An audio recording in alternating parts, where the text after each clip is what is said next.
The demo you see before yourself is called a ballistic pendulum, and it composes of three major areas. First is a gun. It's got a nice little .22 caliber bullet in it.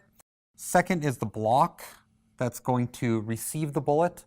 And third is a measuring device that'll tell us the final position of the block that has the bullet embedded in it. So what we're going to do is we're going to load up the gun, fire the gun. The bullet is going to lodge itself in the block, causing the block to swing in a pendulum, thus the name ballistic pendulum. And it's going to change the angle that it rests at. This block is going to lift a little bit further off where it's currently at, and we'll be able to see that with the angle that it makes. So let's load up the gun and see what happens with the ballistic pendulum. When you're watching this, however, you want to make some careful notes, because we're going to try to figure out what the bullet speed is when it leaves the gun.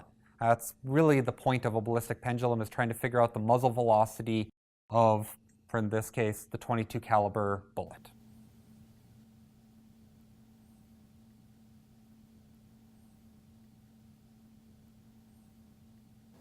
So we have our gun loaded with a 2.55 gram bullet. We're about to shoot it into the 1,073 gram block that's hanging off of a pendulum that's 56 centimeters.